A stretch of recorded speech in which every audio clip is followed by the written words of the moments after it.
Io non li definirei più ricchi, li definirei un popolo di lavoratori e di risparmiatori, persone serie, persone che sanno metter via e sanno anche godersi la vita. Sindaco del capoluogo nella provincia più ricca del Veneto, Mario Conte commenta così i dati del Ministero dell'Economia e delle Finanze relative ai redditi 2017, in cui la marca trevigiana batte tutti con un reddito medio pro capite per i suoi 62.217 contribuenti di 25.698 euro. Staccati di pochissimo, poco più di 400 euro, i padovani a quota 25.256, indietro in ordine veronesi, bellunesi, veneziani, vicentini e rodigini.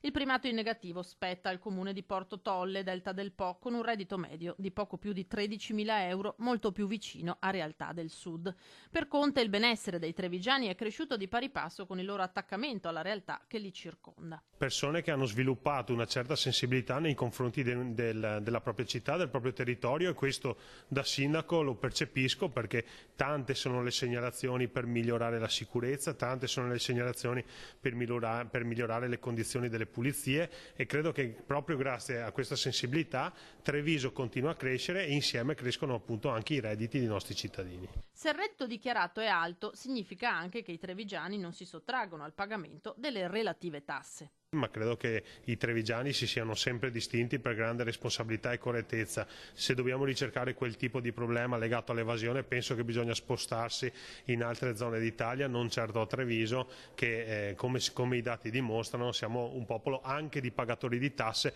forse anche troppe rispetto ai servizi che riceviamo dallo Stato centrale, e qui forse nasce anche questo grande desiderio di autonomia che i trevigiani hanno proprio manifestato con il referendum.